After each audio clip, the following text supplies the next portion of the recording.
The clock on Dante Morelli's desk read 2:17 a.m. when his phone vibrated against the polished mahogany surface. He didn't recognize the number, but in his line of work, unknown calls at ungodly hours were never good news. His thumb hovered over the decline button for a split second before something, instinct perhaps, or fate, made him answer. "Mr. Morelli?" The voice on the other end was female, professional, yet trembling with barely contained urgency. "This is Nurse Patricia from St. Mary's Hospital.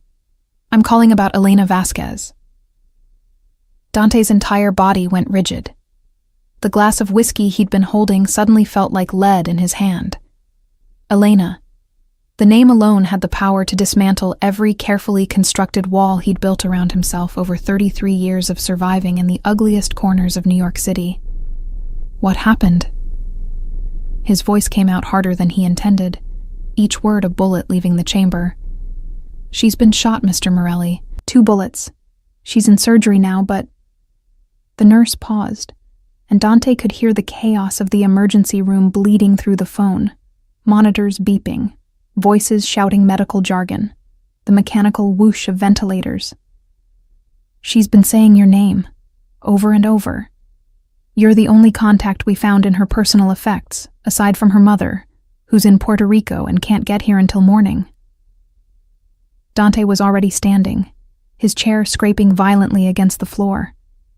His men, scattered throughout the private club where he'd been conducting business, immediately straightened to attention. Marco, his second in command, moved toward him with questioning eyes. "I'm on my way," Dante said into the phone, his tone brooking no argument. "You keep her alive, whatever it takes. Money is no object. Get the best surgeons in the city. I don't care if you have to drag them out of their beds. Do you understand me?" "Yes, sir. But Mr. Morelli, there's something else you should know. Tell me in person. I'll be there in 10 minutes. He ended the call and looked at Marco. "Clear my schedule. Everything. I don't care if the mayor himself is waiting. Cancel it." "Boss, what's—" "Elena's been shot." The name meant nothing to most of his crew, but Marco had been with Dante long enough to recognize the shift in his boss's demeanor. In all their years together, Marco had never seen Dante Morelli afraid. Angry, yes. Ruthless, certainly, but never afraid. Until now. The drive to St. Mary's Hospital took exactly 8 minutes. Dante's driver, Carlos, broke every traffic law in existence, the black Mercedes weaving through the sparse late-night traffic like a shark cutting through water. Dante sat in the back seat, his hands clenched into fists, his jaw tight enough to crack teeth. His mind raced through 1,000 scenarios, each more violent than the last. Who would dare? Who would be stupid enough, bold enough, to touch her? Elena Vasquez had entered his life 6 months ago under circumstances that still haunted his dreams.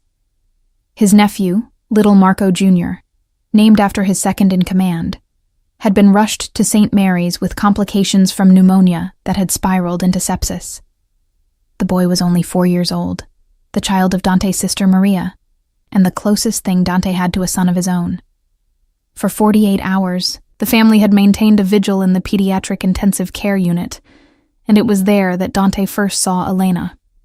She'd been working a double shift, her dark hair pulled back in a practical bun, her scrubs adorned with cartoon characters that made the terrified children smile despite their pain. But it was her eyes that arrested him, warm brown depths that seemed to see straight through the expensive suit, the cold demeanor, the reputation that preceded him like a storm cloud. She'd looked at him and seen simply a man terrified of losing someone he loved. "He's going to be okay," she'd told Dante in the hallway outside little Marco's room, her hand briefly touching his arm. It was the first time in years anyone had dared touch him without permission. "I've seen worse cases pull through. Your nephew is a fighter.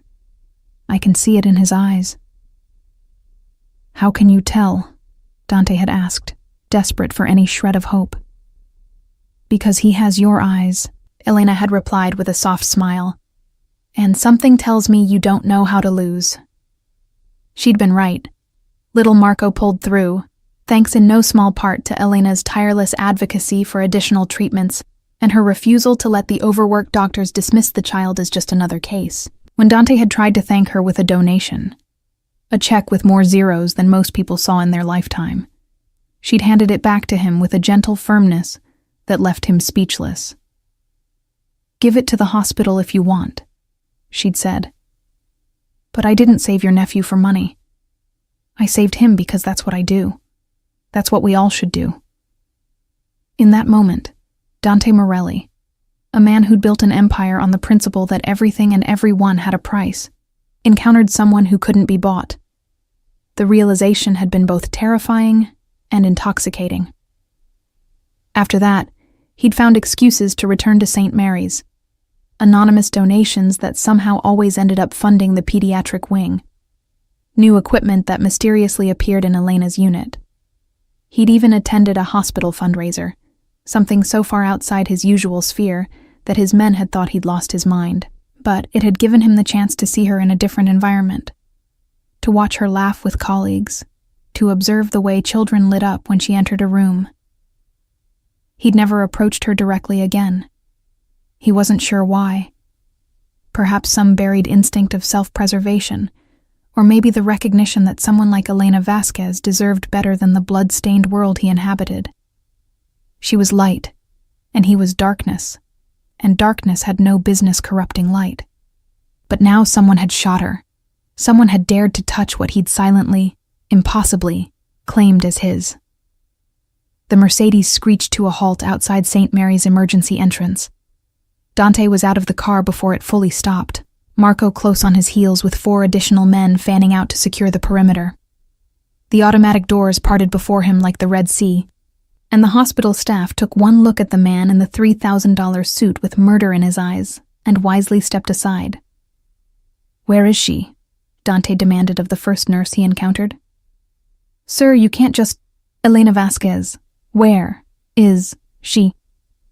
The nurse's eyes widened with recognition, not of him personally, but of the type of man he was, the type who made demands, not requests. "Surgery. 3rd floor. But only family." Dante was already moving toward the elevators, his men forming a protective V behind him. A security guard made the mistake of stepping into his path, one hand raised in a placating gesture.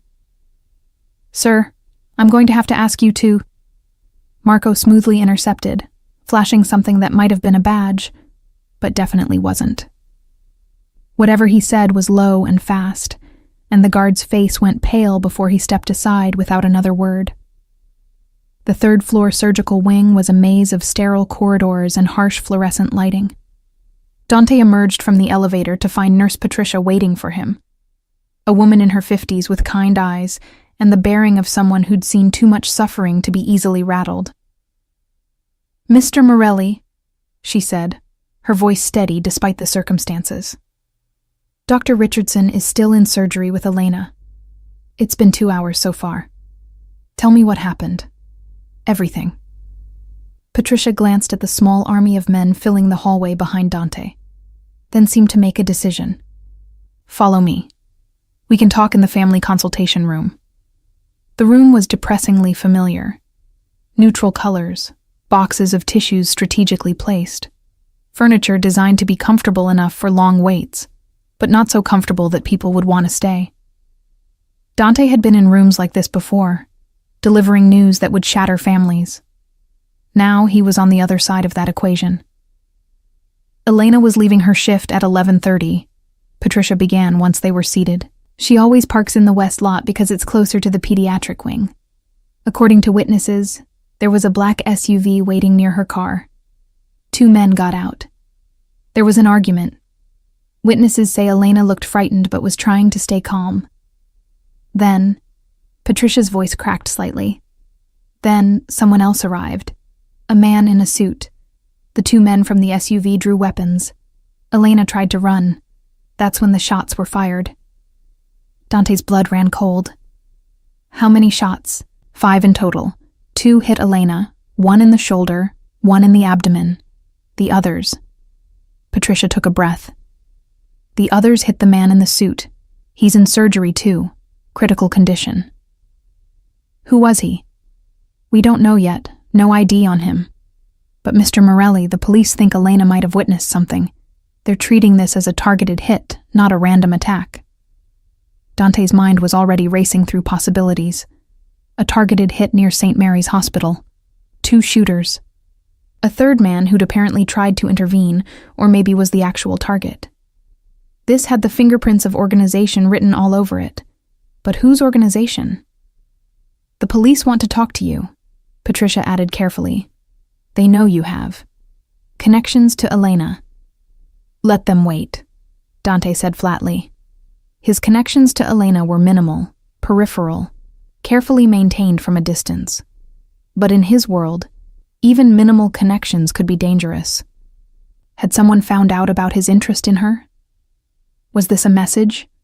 A challenge? Or worse? Had his presence in her life, however distant, somehow painted a target on her back? The thought made his hands curl into fists so tight his knuckles went white.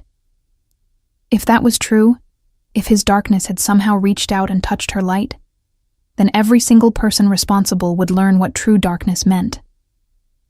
I need to see her the moment she's out of surgery, Dante said, his voice leaving no room for argument. Of course. But Mr. Morelli, you should know. The damage was extensive. Even if Dr. Richardson manages to stabilize her, the next 72 hours will be critical. There's a very real possibility that... No. The word came out like a gunshot. Don't say it. Don't even think it. She's going to survive. That's not a hope. That's an order. Patricia looked at him with something that might have been pity, or might have been understanding. I've been a nurse for 30 years, Mr. Morelli.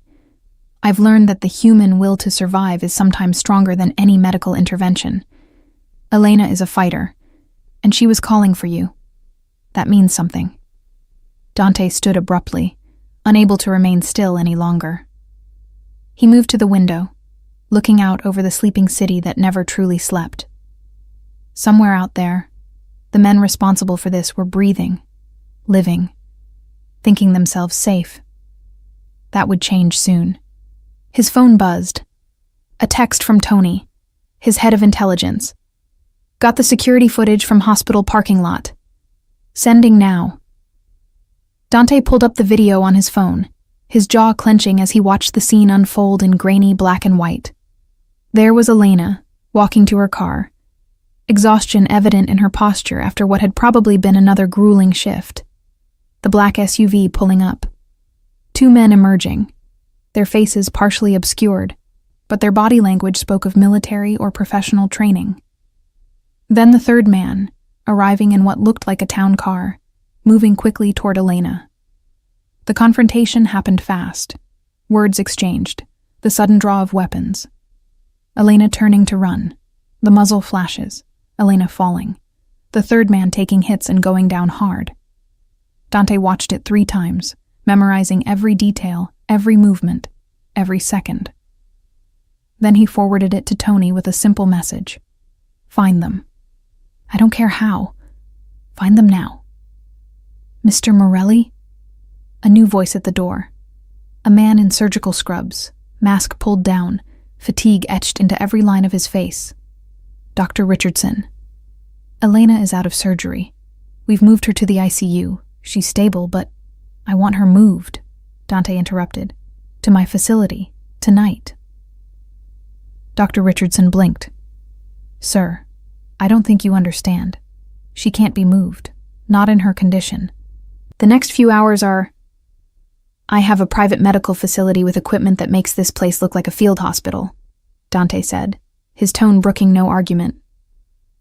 I have surgeons on call 24/7. I have security that can actually protect her. Because whoever did this might try again, doctor.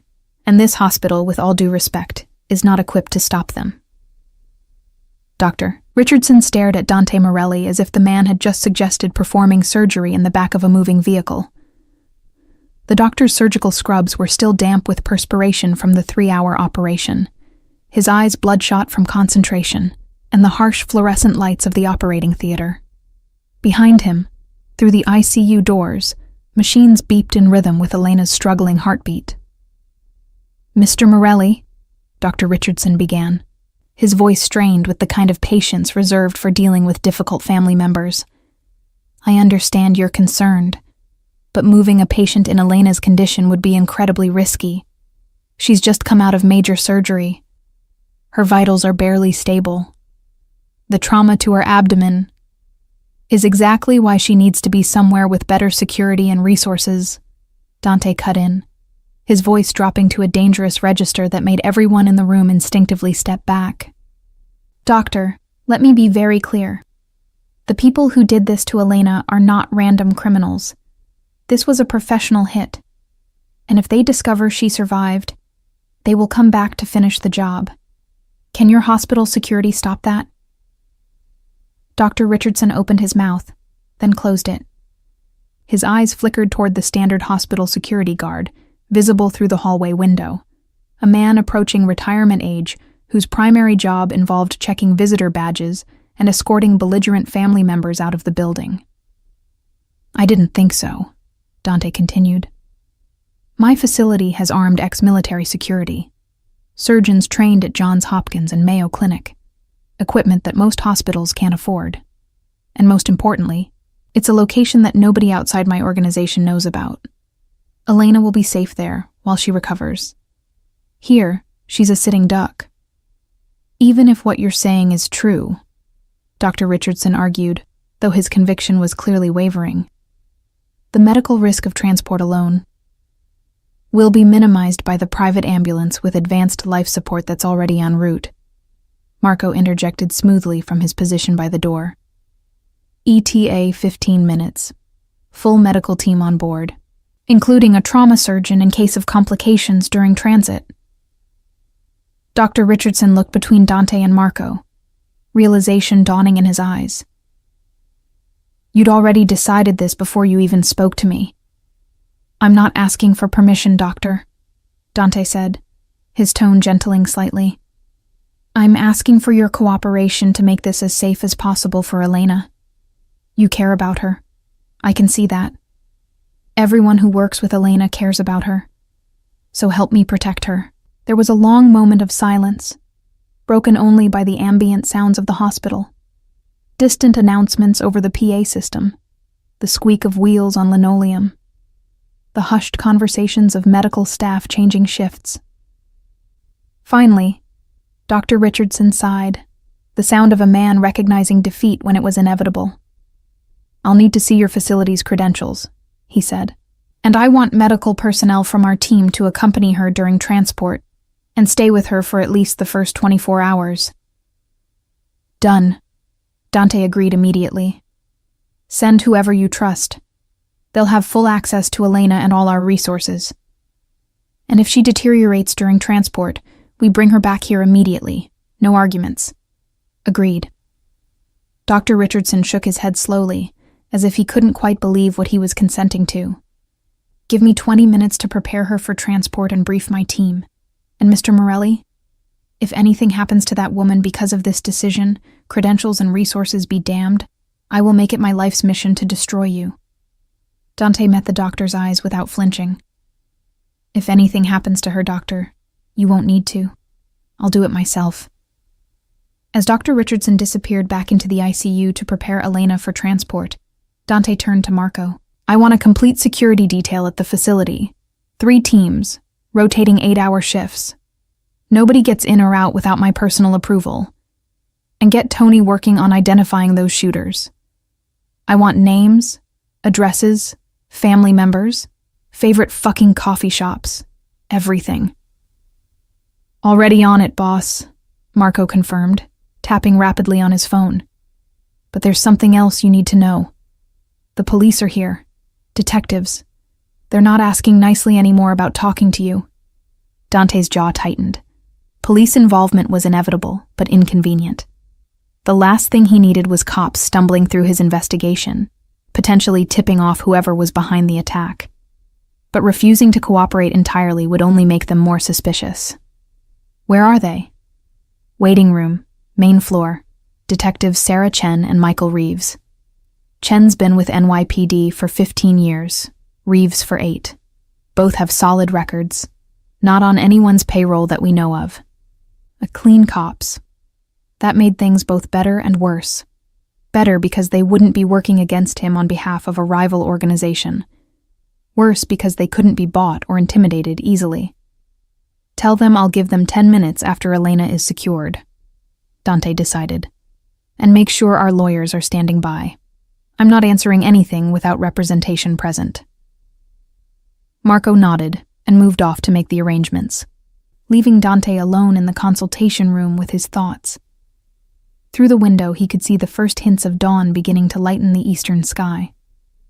Less than 4 hours ago, he'd been in his club, discussing import schedules and territory disputes, the routine mundanity of running a criminal empire. Now everything had shifted. Elena Vasquez was fighting for her life because of violence that had somehow found her in the one place that should have been safe, her workplace, her sanctuary, the hospital where she dedicated herself to saving others. The irony was bitter and sharp. Dante had spent months carefully maintaining distance from her, convinced that keeping away would keep her safe from the contamination of his world. Apparently, the universe had other plans. His phone buzzed. Another text from Tony. ID on third victim. Daniel Castellano, 42, attorney. Works for Whitmore and Associates. Corporate law. No obvious connection to Elena or the shooters. Still digging. Dante frowned at the information. An attorney. Corporate law. That didn't fit the pattern of a random mugging or even a standard mob hit. Corporate attorneys didn't usually find themselves in the middle of assassination attempts in hospital parking lots, unless they were involved in something much deeper than contract negotiations. He texted back, "Find out what cases Castellano was working, who his clients were, and get me everything on Whitmore and Associates. I want to know if they've ever done work for any of the families." The families being the 5 major organized crime syndicates that controlled New York's underworld. Dante's family was one of them, the Morellis, who'd held territory in Lower Manhattan and the docks for 3 generations.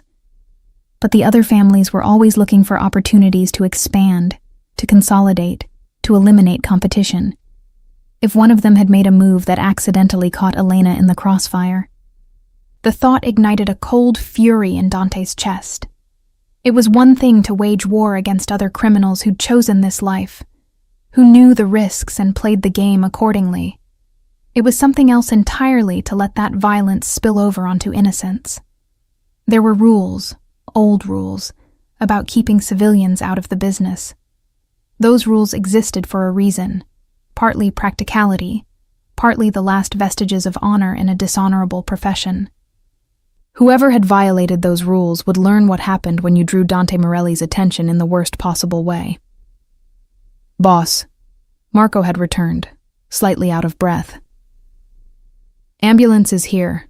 Dr. Richardson is ready. They're bringing Elena down now." Dante stood immediately, straightening his jacket. "I want to see her before they transport her."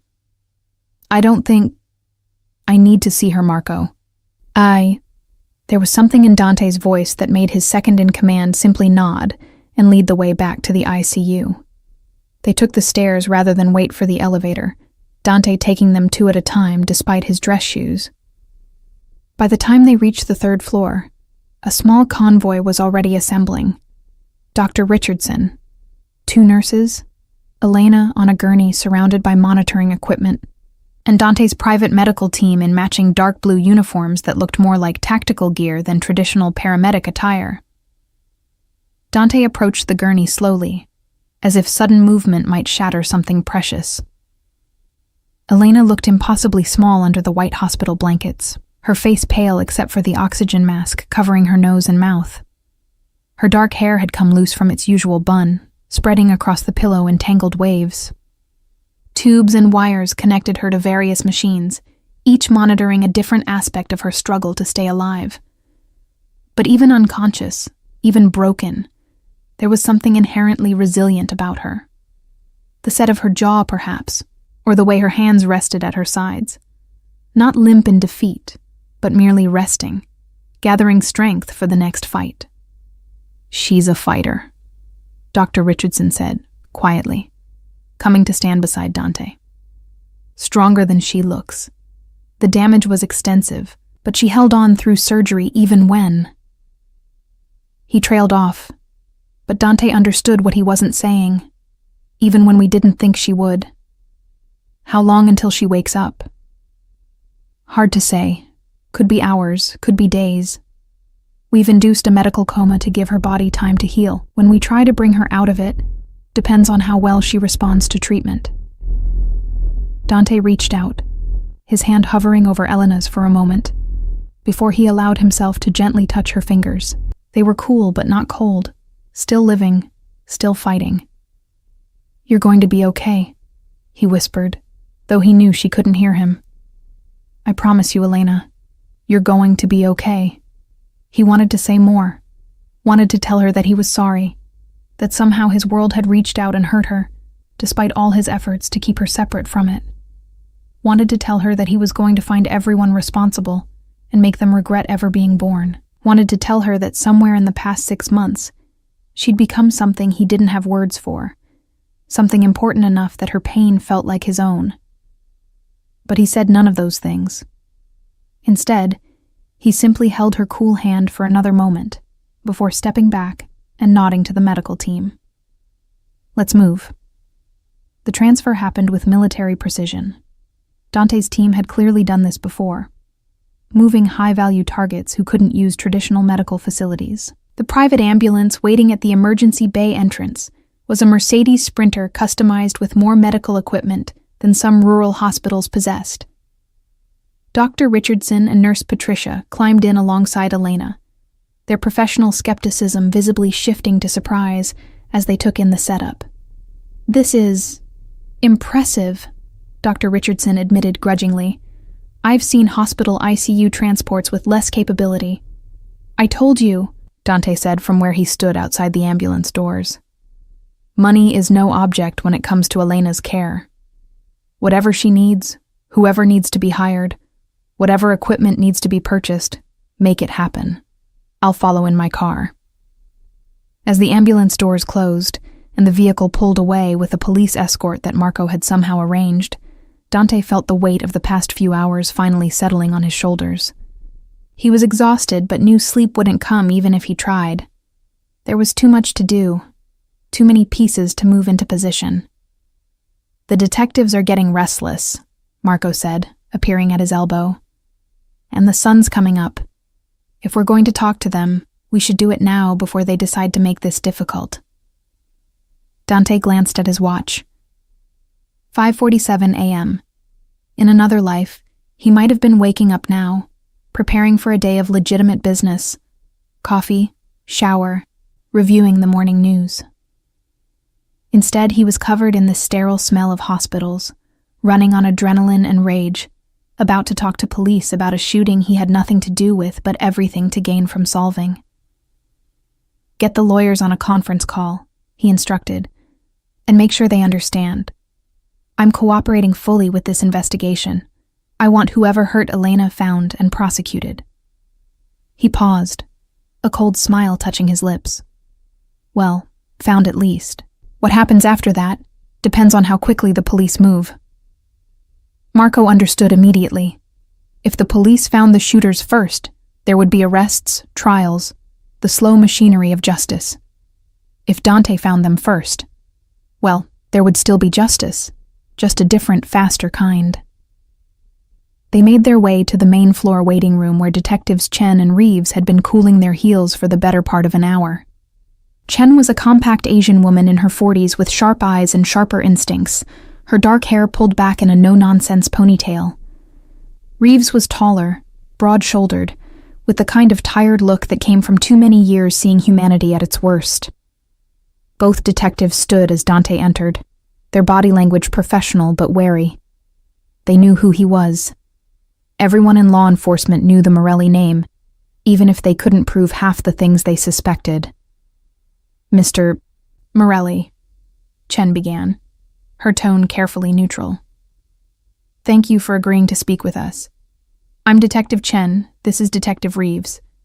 We'd like to ask you some questions about Elena Vasquez and the shooting that occurred in the hospital parking lot last night. Of course, Detective, Dante replied smoothly, gesturing to the chairs, though I should tell you up front, I wasn't present during the incident, and I'm not sure how much help I can be. Let's start with your relationship to Ms. Vasquez, Reeves said, pulling out a notebook.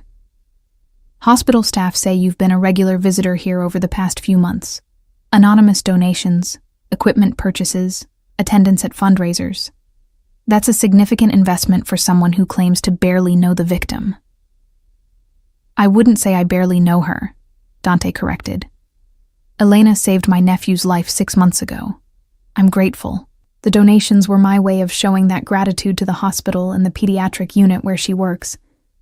Nothing more complicated than that. Chen leaned forward slightly. And yet when she was shot, you were called. Her phone had you listed as an emergency contact under the name Dante. Not Mr. Morelli or Marco's uncle or anything that would indicate a distant professional relationship. Just Dante. That suggests something more personal. Dante kept his expression neutral, though internally he felt a jolt at this information. Elena had listed him as an emergency contact. When had she done that? And why? They'd barely spoken beyond polite pleasantries in the hospital corridors. I'm as surprised as you are, Detective, he said honestly. Elena and I have only had a handful of conversations. Perhaps she had a reason I'm not aware of. Or perhaps you were closer than you're admitting, Reeves suggested, his tone implying things Dante didn't appreciate. Before Dante could respond to the implication in Detective Reeves's tone, his lawyer arrived. Catherine Walsh, senior partner at Walsh & Bingham, a woman whose reputation for aggressive defense made prosecutors wince and judges groan. She swept into the waiting room like a force of nature wrapped in a charcoal pantsuit, her silver hair perfectly styled despite the early hour. Detectives, she said crisply, not bothering with pleasantries. Catherine Walsh representing Mr. Morelli. I understand you have questions, but before we proceed, I need to clarify something important. My client is here voluntarily, out of concern for Ms. Vasquez and a genuine desire to help your investigation. He is not a suspect. He has committed no crime, and any suggestion to the contrary will result in this conversation ending immediately. Are we clear? Detective Chen's expression didn't change, but Dante caught the slight tightening around her eyes. Nobody liked being managed by expensive lawyers, but Chen was professional enough to recognize the game. Crystal clear, Ms. Walsh. We simply want to understand Mr. Morelli's connection to the victim, and whether he might have any information that could help us identify the shooters. Then let's proceed on that basis, Catherine said, settling into a chair and nodding at Dante to continue. As I was saying, Dante resumed, Elena and I are not close in the way your question implied, Detective Reeves, but I have tremendous respect for her. She's dedicated, compassionate, and exceptionally good at what she does. When my nephew was dying, she fought for him like he was her own family. That kind of person is rare in any world, let alone in a place as overwhelmed and underfunded as a public hospital. So, yes, I made donations. And yes, I've been back to the hospital multiple times, but not to pursue Elena romantically or for any other personal agenda, simply to support the work she does. Noble sentiments, Reeves said, his skepticism evident. But you'll forgive us for being thorough. In our experience, when someone with your background takes an interest in a civilian, it rarely ends well for the civilian. Catherine's hand came down sharply on the table. Detective, that borders on slander. My client's background consists of legitimate business interests in import-export, real estate, and hospitality. If you have evidence of criminal activity, charge him. If not, stick to questions relevant to this investigation. Chen shot her partner a warning look before turning back to Dante. Let's approach this differently.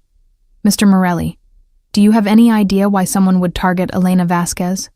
Any enemies she might have mentioned? Any unusual incidents or threats in recent weeks? Dante shook his head. Elena doesn't have enemies, Detective. She's a pediatric nurse. She spends her days saving children and comforting worried parents. The very concept of someone wanting to hurt her is absurd. And yet someone did, Chen pointed out. 2 professional shooters in a hospital parking lot. This wasn't random, Mr. Morelli. The preliminary investigation suggests Elena may have witnessed something significant enough to warrant silencing her. This aligned with what Nurse Patricia had mentioned earlier. What kind of something? Reeves consulted his notebook. We're still piecing that together. But there's a complication. The 3rd victim, Daniel Castellano, the attorney who was also shot. He's connected to a case involving Senator Richard Harwood. Castellano was preparing to testify before a grand jury about financial irregularities in some of the senator's campaign funding. Dante's mind immediately began connecting dots. Senator Harwood was a political fixture in New York, 3 terms in office, chairman of several influential committees, and widely rumored to have connections to various criminal enterprises. If Castellano was preparing to testify against him, and if Elena had somehow witnessed something related to that. You think the hit was meant for Castellano, Dante said slowly, and Elena was collateral damage. That's one theory, Chen confirmed, though there's another possibility. Hospital security footage shows Elena arriving at her car first. Castellano appeared maybe 30 seconds later. The shooters were already in position, waiting. It's possible Elena saw something she shouldn't have. Maybe the shooters getting into position, maybe some kind of preliminary setup, and Castellano's arrival simply complicated what was supposed to be a clean elimination of a witness. The thought made Dante's blood run cold. Elena hadn't been collateral damage. She'd been the primary target, at least initially, which meant the threat wasn't over, once whoever ordered the hit discovered she'd survived. Detective, Dante said carefully, I need to ask you something, and I need you to answer honestly. How secure is your investigation? Are you confident that information about Elena's condition won't leak to whoever ordered this hit? Chen and Reeves exchanged glances. We're keeping details close, Chen said. But in a hospital setting with dozens of staff, complete information control is impossible. Why? Because if I were the person who ordered this, and I found out my target survived, I'd try again, immediately, before she can wake up and identify the shooters or testify about what she saw. Your facility, Reeves said, understanding dawning in his eyes. That's why you moved her. You're not just providing better medical care. You're hiding her. I'm protecting her, Dante corrected. There's a difference. And before you object on legal grounds, Elena is not a prisoner. She's a patient receiving world-class medical treatment in a secure location. The moment she wakes up and wants to leave, she's free to do so. But until then, I'm making damn sure nobody gets a second chance at killing her. Catherine placed a restraining hand on Dante's arm, a silent reminder to be careful about what he said. But for once, Dante didn't care about legal exposure. The police needed to understand the stakes. Detectives, Catherine interjected smoothly. My client is obviously emotionally invested in Ms. Vasquez's safety. That's admirable, not criminal. However, if you're concerned about witness security, perhaps we can discuss a formal arrangement. Mr. Morelli's facility is equipped with state-of-the-art security systems. With proper oversight from your department, it could serve as an effective protective location until Ms. Vasquez recovers enough to provide a statement. Chen considered this for a long moment. That would be highly irregular. So is a hit squad targeting a nurse in a hospital parking lot, Dante shot back. Regular procedures don't seem to be cutting it, Detective. How many officers can you spare for round-the-clock protection? 2? 4? And for how long? Days? Weeks? My facility has a full security team, all former military or law enforcement, working 3 rotating shifts. No gaps in coverage, no budget constraints, no jurisdictional issues. Tell me honestly, Can the NYPD provide better protection? The detectives couldn't answer because they all knew the truth.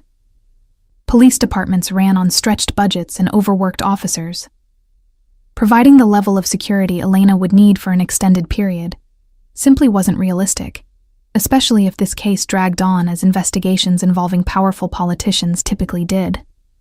"We'd need access," Chen said finally. "Regular check-ins with Ms. Vasquez once she's conscious, updates on her medical condition, and if she chooses to leave your facility, that happens without interference." "Agreed to all of it," Dante said immediately. "Detective, I want the people who did this caught and prosecuted, but more than that, I want Elena safe. If working with your department helps accomplish both those goals, I'm all in." Reeves still looked skeptical, but Chen seemed to be calculating the practical benefits. "We'll need to run this by our lieutenant, but provisionally, we can work with this arrangement. In the meantime, Mr. Morelli, if you think of anything else that might help our investigation." "I'll call immediately," Dante promised. As the detectives gathered their materials and prepared to leave, Chen paused at the door. "Mr. Morelli, a word of advice. Whatever you're planning to do outside official channels, don't. We know your reputation. We know you have resources and connections we can't match. But if you go down that road, you'll compromise our investigation and potentially any future prosecution. Let us do our jobs." Dante met her gaze steadily. "Detective, I have no idea what you're implying. I'm just a concerned citizen trying to help a friend in need." Chen's expression said she didn't believe that for a second, but she simply nodded and left with her partner. Once they were gone, Catherine turned to Dante with a mixture of exasperation and professional concern. "Dante, please tell me you're not planning to do something stupid." "Define stupid." "Anything that involves violence, intimidation, or actions that could be construed as obstruction of justice." Dante stood, adjusting his jacket. "Catherine, you've been my lawyer for 12 years. Have I ever done anything you'd consider stupid?" "Yes, frequently, which is why you keep me on retainer." Despite everything, Dante felt a faint smile touch his lips. "Fair point, but in this case, I promise I'll be careful. Elena's safety is the priority. Everything else is secondary. See that it stays that way," Catherine said, though her tone suggested she knew she was fighting a losing battle. "And Dante, the fact that she listed you as an emergency contact, that matters, whether you want to admit it or not." After Catherine left, Dante stood alone in the waiting room as dawn fully broke outside the windows, painting the city in shades of gold and amber. His phone buzzed continuously with updates. Marco confirming Elena's arrival at the facility, Tony sending preliminary reports on the shooters' identities, various underbosses checking in about the disruption to normal business operations. But Dante ignored all of it for a moment, focusing instead on the strange feeling in his chest. He'd built his life on control, controlling situations, people, outcomes. He'd learned early that emotion was weakness, that attachment made you vulnerable, that caring about anything too much gave your enemies leverage. Elena Vasquez had somehow slipped past every defense he'd constructed, becoming important to him without his permission or conscious awareness. And now she was fighting for her life because the violence he'd spent years containing had spilled over onto her anyway. The rational part of his brain knew this wasn't his fault. Elena had been caught up in something involving a corrupt senator and a whistle-blowing attorney. Nothing to do with Dante's world at all. But the irrational part, the part that had listed her in his phone under just her first name, that had made anonymous donations so he'd have excuses to visit the hospital, that had spent 6 months carefully not acknowledging how much he looked forward to catching glimpses of her in the hallways. That part knew differently. His world and her world had collided, and she'd been the one to pay the price. He pulled out his phone and called Tony. "Tell me you have something." "Working on it, boss," Tony replied, the sound of rapid typing audible in the background. The hospital security footage gave us partial plates on the SUV, running it through our systems now. Also made some progress on Castellano, the attorney. Guy was deep into the senator's finances. We're talking money laundering, shell companies, connections to the Bratva. The Bratva, the Russian mob. Dante's jaw clenched. If Russian organized crime was involved, this situation had just gotten exponentially more complicated. The Russians played by different rules, had different codes, and generally gave less of a damn about traditional boundaries between criminal business and civilian life. "Keep digging," Dante ordered. "I want to know every person involved in this, from the shooters on the ground to whoever gave the order. And Tony? I want to know who the senator uses for his dirty work. Which crews, which fixers, which corrupt cops. Everything." "On it, boss. But Dante? If we go after the Russians, even to defend our own, that's going to start a war. You sure you want to light that fuse?" Dante thought about Elena lying unconscious in a hospital bed, her life hanging by a thread because she'd been in the wrong place at the wrong time. Thought about her calling his name even as she fought for survival. Thought about the fact that she'd trusted him enough to list him as an emergency contact, even though he'd never given her reason to. "If that's what it takes," he said coldly, "then we go to war. But Tony, this one is personal. Spread the word through the organization. Elena Vasquez is under Morelli protection now. Anyone who touches her, threatens her, or even looks at her wrong answers directly to me. And make sure that message reaches our Russian friends too. They need to understand what happens when they mistake a nurse for acceptable collateral." "Understood, boss. I'll put out the word." As Dante ended the call and headed toward the exit where his car waited, he made himself a promise. Elena had saved his nephew's life once. Now he would save hers, no matter what it cost him. And once she was safe, once she'd recovered, he'd do something he should have done months ago. He'd tell her the truth about who he was, not the sanitized version he presented to the public, not the businessman facade he wore like armor. The real truth. What he did, the blood on his hands, the darkness he'd chosen to inhabit. And then he'd walk away, because someone like Elena deserved better than what his world could offer. But first, he had some Russians to find. The Morelli private medical facility occupied 3 floors of what had once been a boutique hotel in Tribeca. From the outside, it looked like any other renovated historical building in the neighborhood. Elegant brick facade, carefully restored period details, the kind of place that would house expensive lofts or a trendy tech startup. Nothing about it suggested the state-of-the-art medical center hidden inside, complete with operating rooms, ICU beds, and equipment that rivaled the best hospitals in Manhattan. Dante arrived 40 minutes after Elena's ambulance, having stopped at his apartment to shower and change. The blood-tinged smell of the hospital had been clinging to him, a constant reminder of how close Elena had come to dying. Now, dressed in fresh clothes and running on nothing but black coffee and adrenaline, he made his way through security checkpoints that would have impressed a head of state. Dr. Richardson and Nurse Patricia were standing outside Elena's room when Dante arrived on the 3rd floor, deep in conversation with Dr. Yuki Tanaka, the head of Dante's medical staff.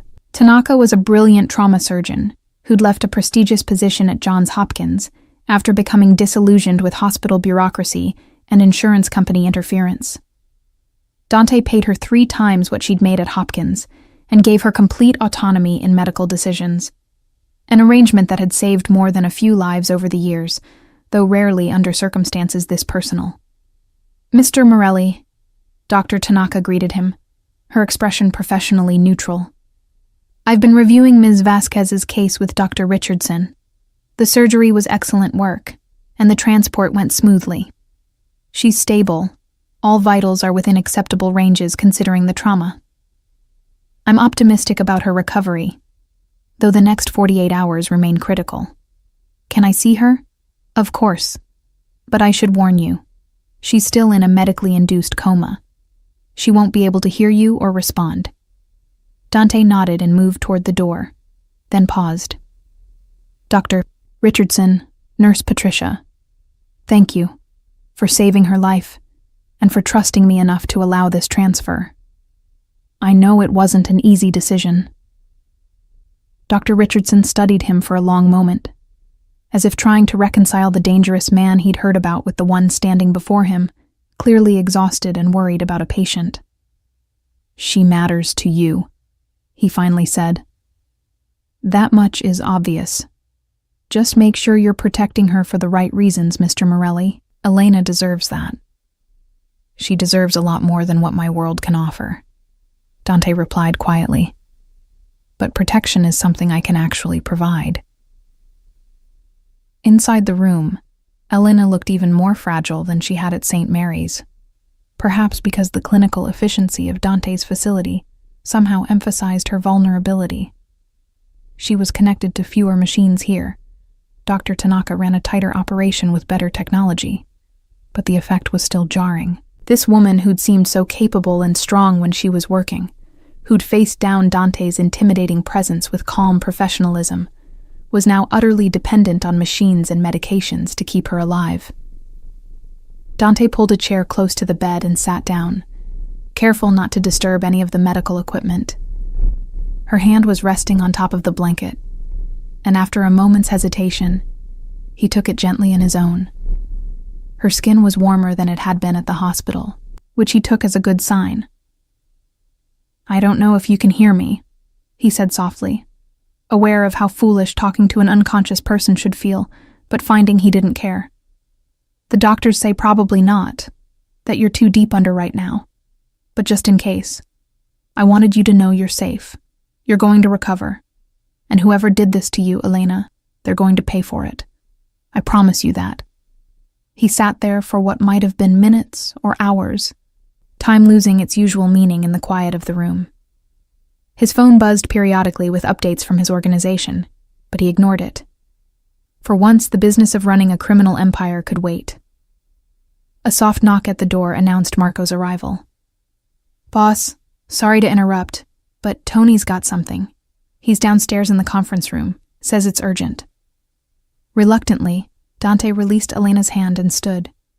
He leaned down, surprising himself by pressing a gentle kiss to her forehead. "I'll be back," he whispered. "I promise."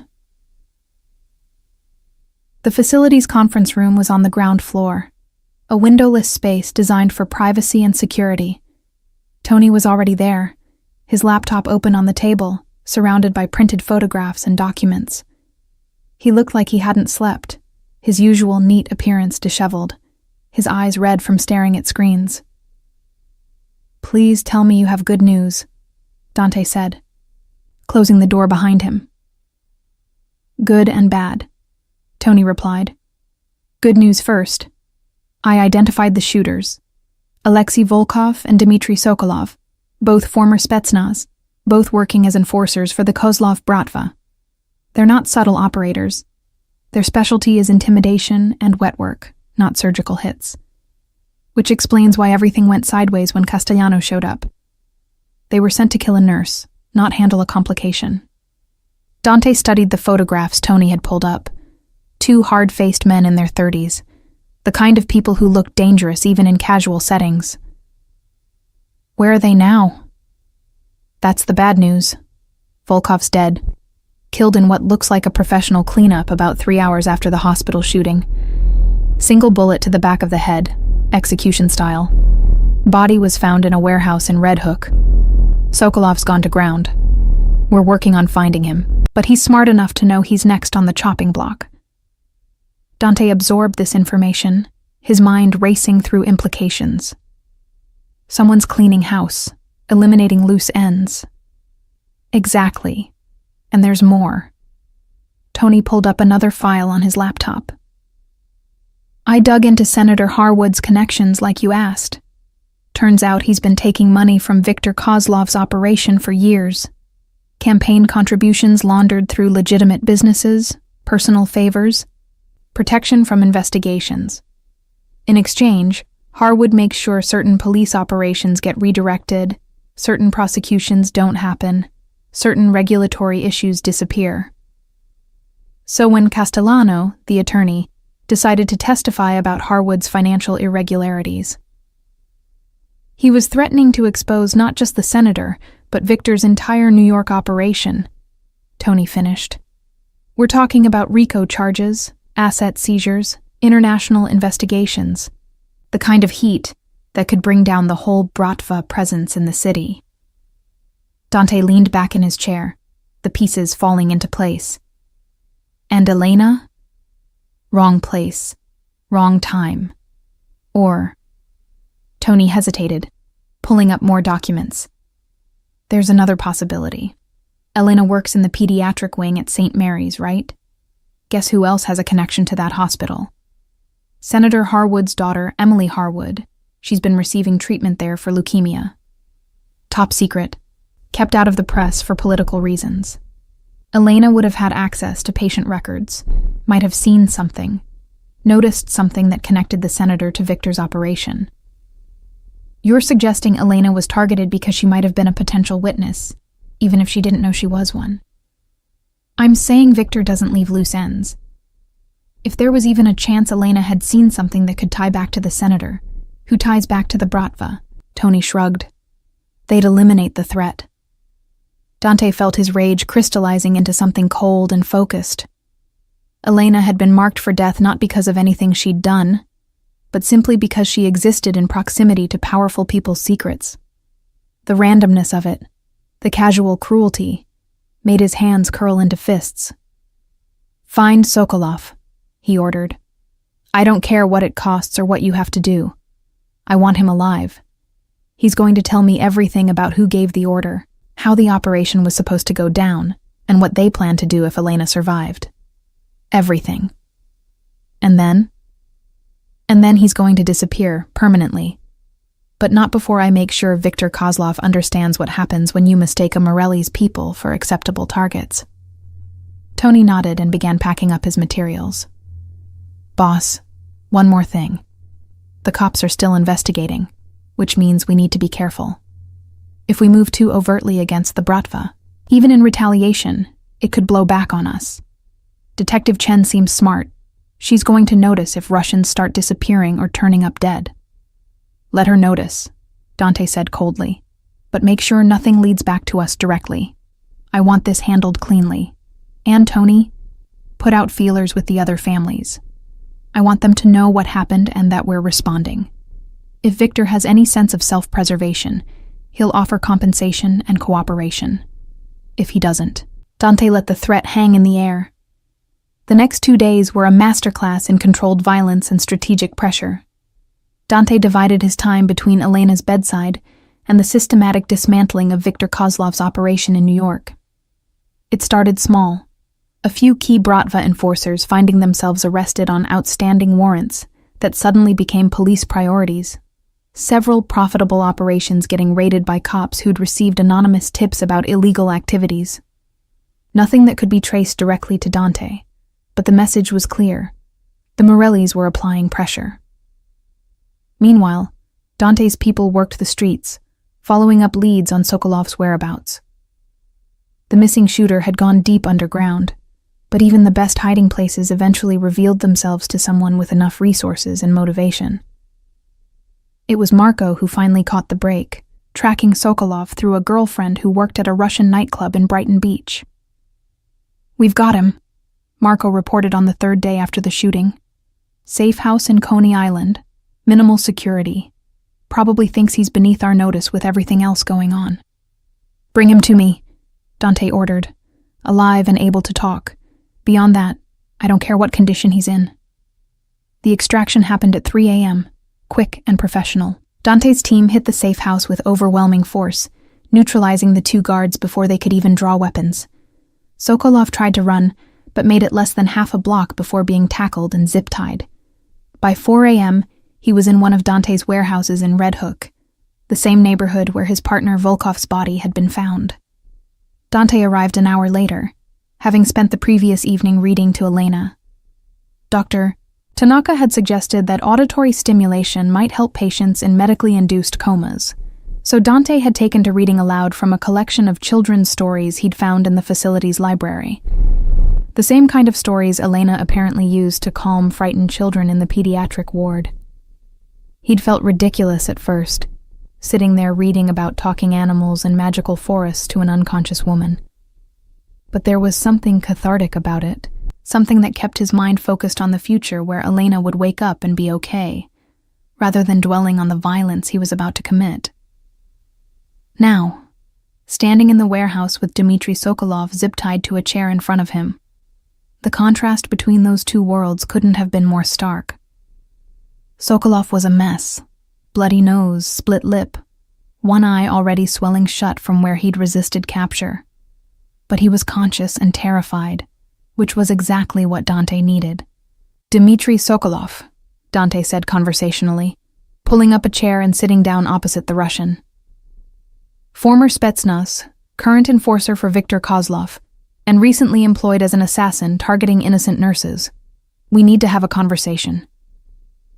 "I want lawyer," Sokolov said in heavily accented English. "I know my rights. You cannot—" The backhand came so fast, Sokolov didn't see it coming. The impact snapped his head to the side, blood spraying from his reopened lip. "Let me explain something to you," Dante continued calmly, as if the violence hadn't interrupted his sentence. "You're not under arrest. There are no lawyers coming. There are no rights being violated here.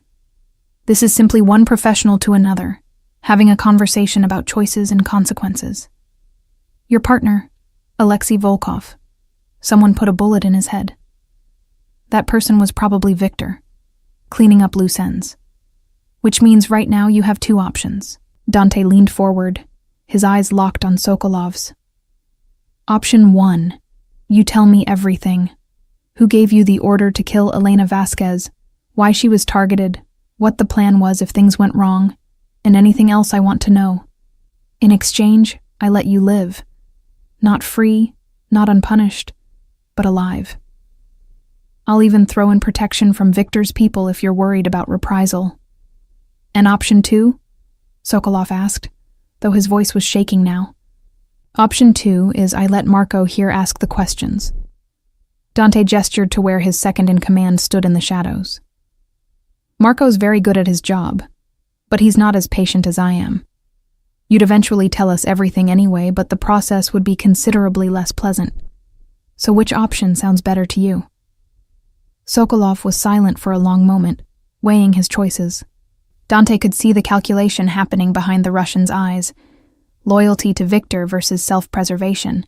The oath of silence versus the very real possibility of dying in this warehouse. Finally, survival won out. "Okay," Sokolov said quietly. "I tell you, but you promise protection, yes? Victor finds out I talk. I'm dead, man. You have my word. Now start talking." The story that emerged over the next 2 hours was worse than Dante had feared. Elena hadn't been random collateral damage, or even a potential witness to some ancillary crime. She'd been specifically targeted after Emily Harwood, the senator's daughter, had mentioned to Viktor Kozlov during a private meeting that a nurse at St. Mary's seemed unusually interested in my father's visits. Elena, in her characteristic compassion, had apparently noticed how stressed Emily seemed and had asked if everything was okay at home, a completely innocent gesture from someone who cared about her patient's well-being. But to Victor and the senator, that innocent question had looked like suspicion, like potential exposure. They'd decided elimination was safer than risk, ordering Sokolov and Volkov to make it look like a mugging gone wrong. Castellano's arrival had complicated things. He'd apparently been meeting Elena to discuss her testifying about what she'd seen in patient records, though the attorney had been killed before the meeting could happen. "Victor was angry when we failed," Sokolov concluded. "Said we were sloppy, that we'd brought heat down on operation. Alexei, he was panicking, talking about running. That's when Victor had him killed. I knew I was next, so I ran first." Dante sat back, processing the information. Elena had been condemned to death for showing compassion, for doing her job well, for being the kind of person who noticed when others were in distress. The injustice of it made his blood boil. "One more question," Dante said. "Where does Victor operate from? I'm not talking about his public businesses. Where does he actually run his empire? Sokolov hesitated, and Dante saw the moment the Russian realized he'd already gone too far to stop now. Brighton Beach. Private club called Zoloto. Gold, in English. Has office and back, very secure. But Mr. Morelli, you cannot just walk in there. Victor has many guards, many connections. Even you. Let me worry about that. Dante cut him off. He stood and nodded to Marco. Get him secured somewhere safe. Medical attention, food, whatever he needs. But nobody knows where he is except us. If Victor's people come asking, Sokolov's dead, body dumped in the harbor. Understood? Yes, boss. As Marco led the prisoner away, Dante pulled out his phone and sent a text to Tony. Need a meeting with the other families. Tomorrow, neutral ground. Topic: Russian overreach and appropriate response. The 5 families, the major organized crime syndicates that controlled New York's underworld, didn't meet often. Their interests were usually more aligned toward competition than cooperation. But there were certain situations that transcended individual territory disputes. Civilians being targeted for death simply for doing their jobs? That was the kind of thing that could unite even traditionally rival organizations, if only because it threatened the delicate balance they'd all worked to maintain.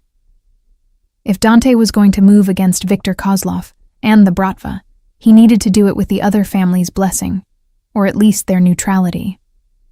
Otherwise, he'd be starting a war on 2 fronts, against the Russians, and potentially against Italian families who might see an opportunity to move against the Morellis while Dante was distracted. But first, he needed to check on Elena. Dr. Tanaka intercepted Dante as he stepped off the elevator onto the 3rd floor, her expression carefully controlled in the way of medical professionals delivering significant news.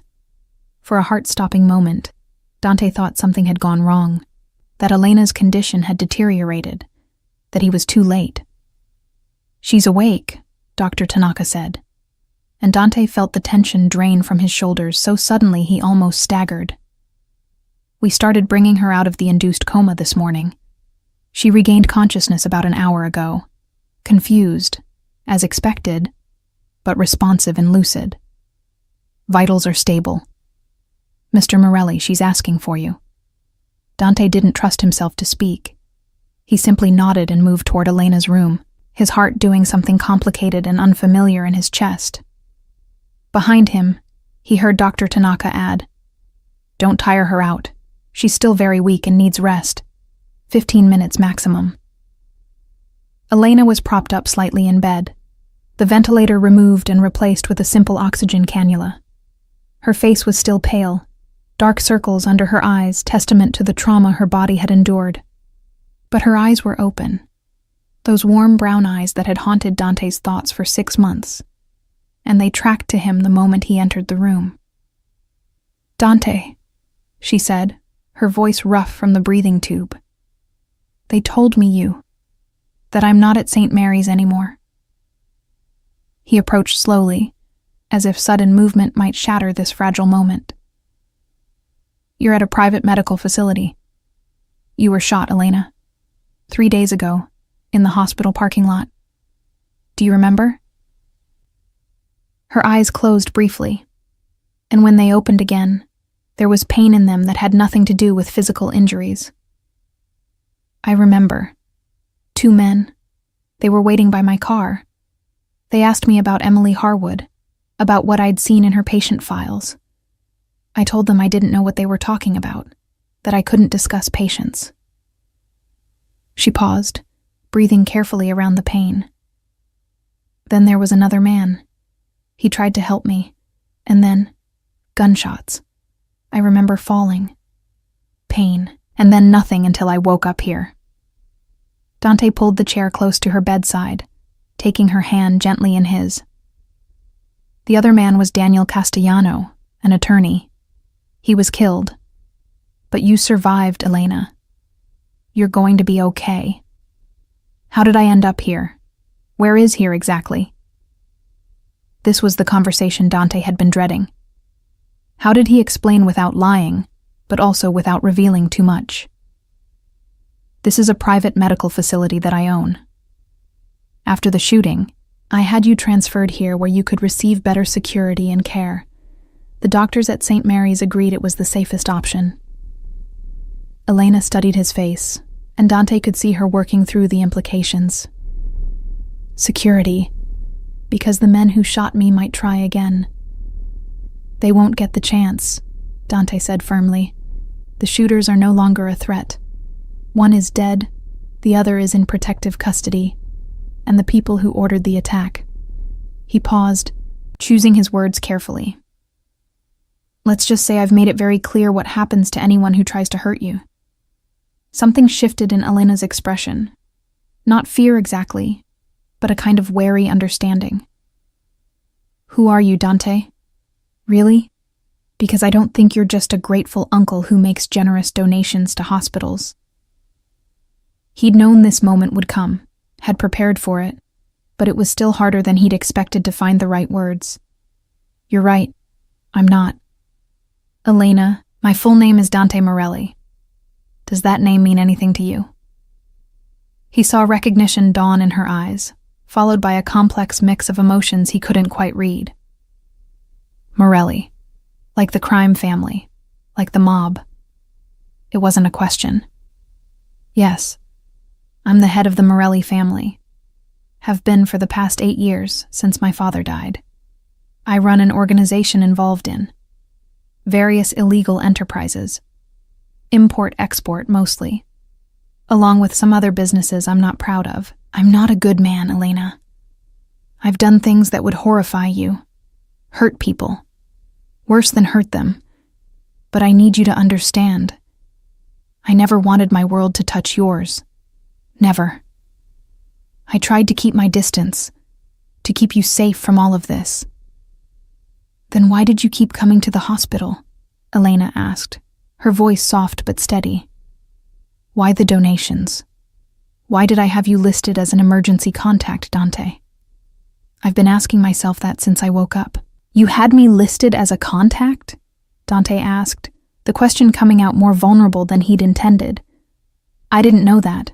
I never asked you to do that. I know, but after you came to the fundraiser, I saw you talking to some of the children in the ward. Do you remember? There was a little girl, Sophia. She was terrified because she had to have surgery the next day.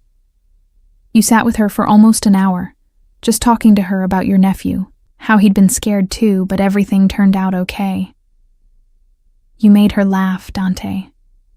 And I thought anyone who could be that gentle with a frightened child, anyone who cared that much, deserved to have someone they could call if they needed help. Dante felt something crack open in his chest. Elena, I don't deserve... Maybe not, she interrupted, surprising him with her directness. But deserving and needing aren't the same thing. You saved my nephew's life once, and now you've saved mine. Twice, actually. Once by having me moved here, and again by... She trailed off, her eyes searching his face. What did you mean when you said you've made it clear what happens to anyone who tries to hurt me? This was dangerous territory. Dante took a breath and decided on honesty, or as much honesty as he could give without completely horrifying her. The shooting wasn't random. You were targeted by Russian organized crime because they thought you might be a witness to something involving a corrupt senator. Once I understood that, I took steps to make sure they knew you were under my protection. That attacking you again would mean going to war with the Morelli family. Protected me, Elena repeated slowly. By threatening to start a mob war. If necessary, yes. She was quiet for a long moment, her fingers moving slightly against his, where their hands were still joined. The doctors told me I was saying your name. When I was unconscious, fighting to stay alive. They said I kept calling for you. Do you know why that is, Dante? He shook his head, not trusting his voice. Because somewhere in the back of my mind, even unconscious, I knew you would come, Elena said softly. I knew you would make sure I was safe. I've known for months that there was something between us, some connection I couldn't explain. Every time you came to the hospital, I could feel you watching me from across the room, Every anonymous donation that arrived, I knew it was from you. Every time I treated a child, I wondered if you'd hear about it somehow. Elena, let me finish, she said, her grip on his hand tightening despite her weakness. I'm not naive, Dante. I know what you are, what you do, and I know I should be terrified right now, or at least wanting to get as far away from you as possible. But I'm not. Maybe I'm in shock, or maybe the medications are affecting my judgment, or maybe. She paused, her eyes meeting his directly. Maybe I've been falling for you since that first night in the pediatric ICU, when you looked at your nephew with such love that I could see the man behind the reputation. Dante felt like the world had tilted on its axis. You can't feel that way about me. Elena, I'm dangerous. My world is violent and dark, and you deserve so much better than... Don't I get a say in what I deserve? Elena asked, a hint of her usual spirit breaking through the exhaustion. Don't I get to decide what I want, who I want to trust? Not if it puts you in danger. And being close to me, being important to me, that's the most dangerous thing you could do. He stood abruptly, pulling his hand away from hers despite how much it cost him. Elena, once you're recovered, I'm going to make sure you're safe. Really safe. New identity if necessary. Relocation. Money to start over somewhere far from New York and far from me. It's the only way I can protect you from the consequences of my life. And if I don't want that? Elena's voice was trembling now, though whether from emotion or exhaustion, Dante couldn't tell. If I want to stay here, in New York, living my life. If I want to see where this connection between us leads, then you'd be making a mistake that could cost you everything, Dante said, his voice harder than he intended. The people who tried to kill you are just the beginning, Elena. There will always be someone trying to use you against me. Always another threat, another danger. I can't put you through that. I won't. He turned toward the door, needing to leave before he said something he couldn't take back, before he gave in to the desperate urge to stay by her side and pretend they could somehow make this impossible situation work. Dante, wait. Elena's voice stopped him at the threshold. At least tell me one thing. When you were making all those threats to protect me, when you were tracking down the people responsible, were you doing that just because you're a good person who helps innocent victims? Or was there more to it? Dante stood there for a long moment, his hand on the doorframe, fighting with himself. Finally, without turning around, he said, "There was more to it. So much more. But that's exactly why I have to walk away. Because caring about you makes you a target, and I'd rather live with that pain than risk your life again." He left before she could respond, closing the door gently behind him. In the hallway, he leaned against the wall, his eyes closed, trying to compose himself. Dr. Tanaka appeared beside him, her expression sympathetic. That looked difficult, she observed quietly. It was necessary, Dante replied, straightening up. How long until she can be safely moved? I want to make arrangements for her relocation as soon as possible. Physically? Another week at minimum, possibly 2. But, Mr. Morelli, I have to ask, is moving her really about her safety? Or is it about yours? Dante shot her a sharp look. What's that supposed to mean? It means I've worked for you for 5 years, and I've never seen you like this about anyone. You're planning to send her away not because it's the only way to keep her safe, but because it's the only way you know how to protect yourself from caring too much. Dr. Tanaka shrugged. Just an observation. But for what it's worth, sometimes the brave choice isn't walking away. Sometimes it's figuring out how to make an impossible situation work. She left him there in the hallway, her words echoing in his mind as he tried to focus on the more immediate problem. Viktor Kozlov and the Bratva. The meeting with the other family heads took place the following evening, in a private room at one of Little Italy's oldest restaurants, neutral ground that none of the families directly controlled. Dante arrived with Marco and 2 bodyguards, finding representatives from the 4 other major families already waiting: Angelo Russo, Tommy Battaglia, Frankie the Fish Pescatore, and Maria Conti, the only woman to ever head one of the 5 families, and possibly the most dangerous person in the room. "Dante," Maria greeted him with a slight smile that didn't reach her eyes. "We were surprised to receive your request for this meeting. From what we hear, you've been rather occupied lately." "Personal matters," Dante replied evenly, taking his seat at the table. "Which is actually why I asked you all here. The Russians have crossed a line." He laid out the situation in clear, precise terms: the attempted assassination of Elena, her connection to the senator and Viktor Kozlov's operation, and the broader implications of the Bratva targeting civilians for witnessing crimes they didn't even know they'd witnessed. He was careful to frame it not as a personal vendetta, but as a threat to all their operations. "If we let Viktor get away with this," Dante concluded, "we're telling every organization in the city that civilians are fair game, that the old boundaries don't matter anymore. How long before one of your people gets caught in crossfire? How long before families start suffering because we couldn't maintain basic codes of conduct?"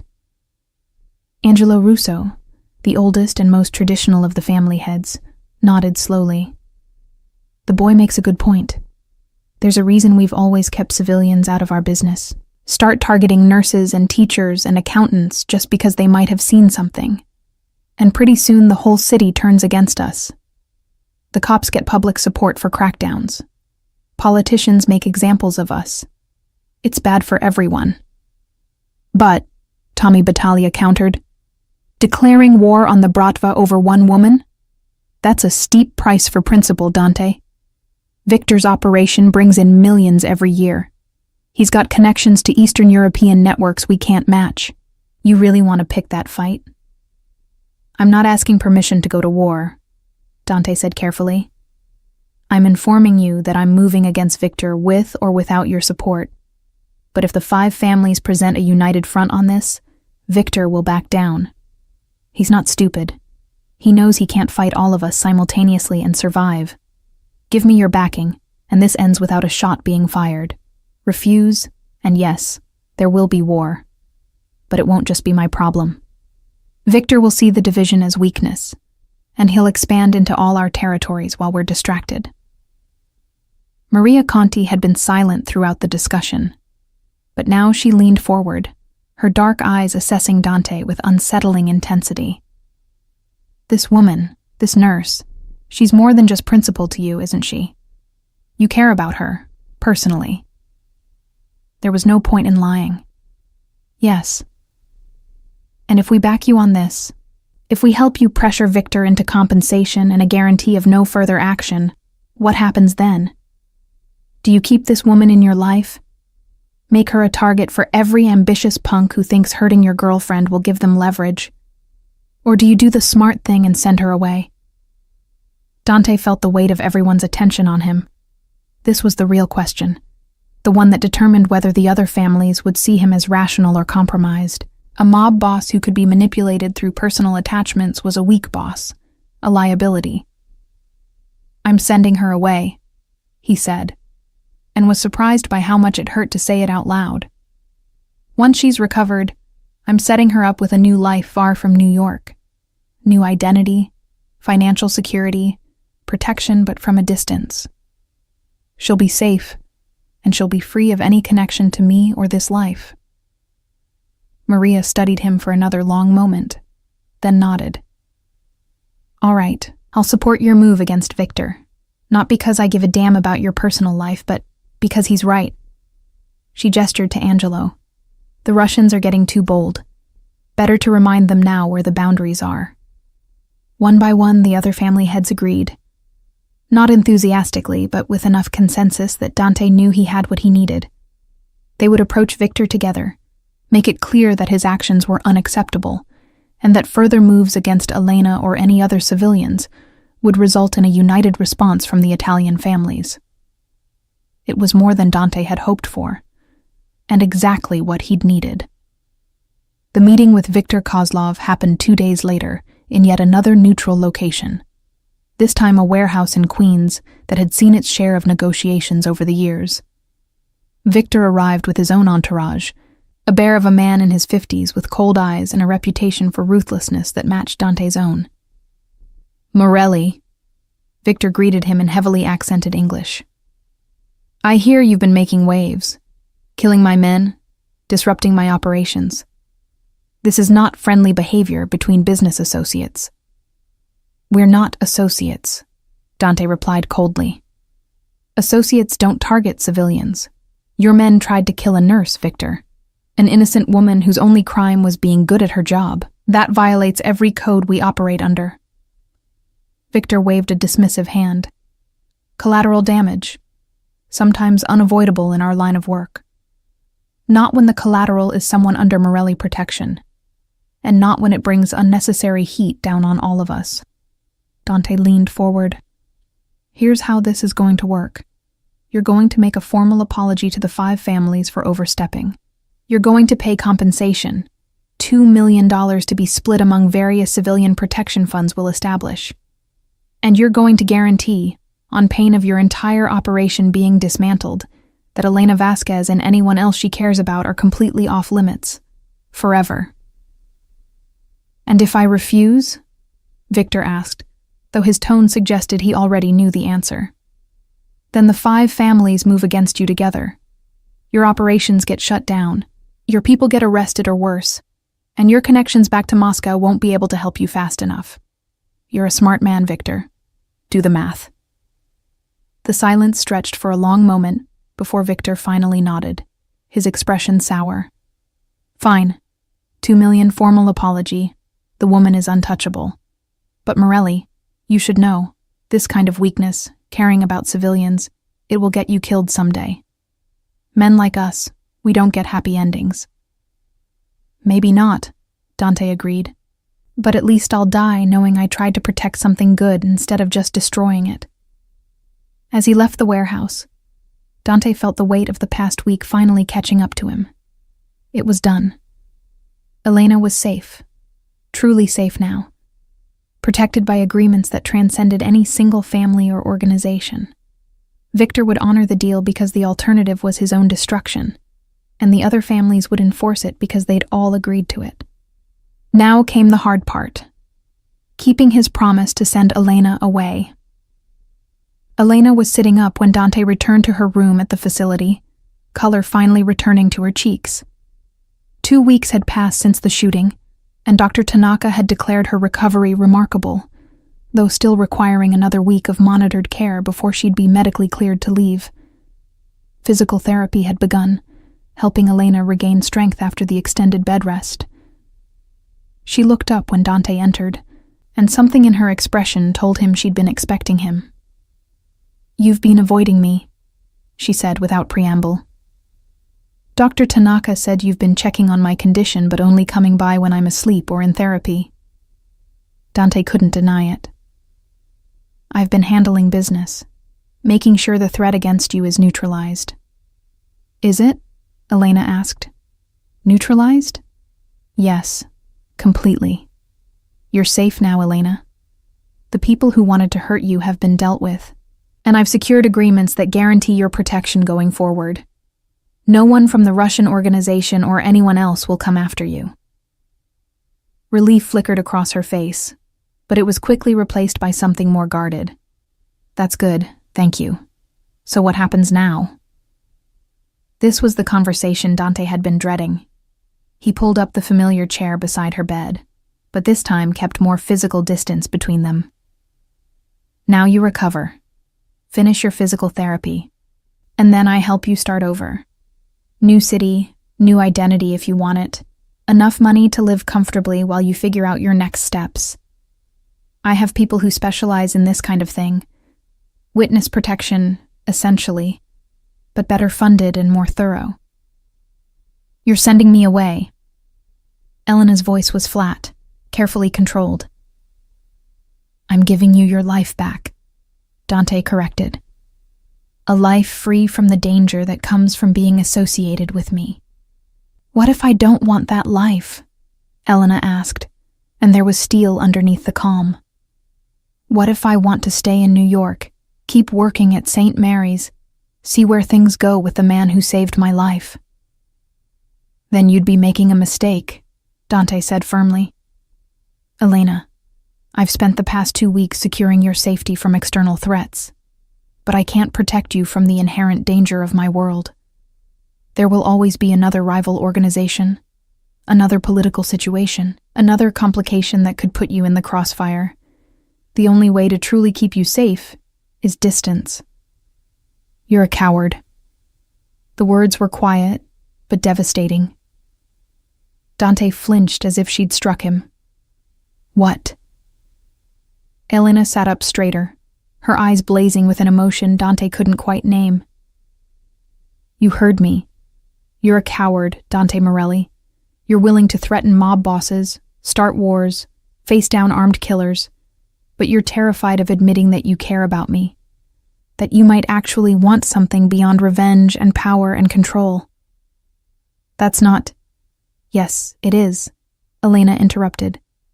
You're hiding behind this noble sacrifice routine, telling yourself you're protecting me by pushing me away. But really, you're protecting yourself. Because if I stay, if we try to make this work, you might actually have to be vulnerable.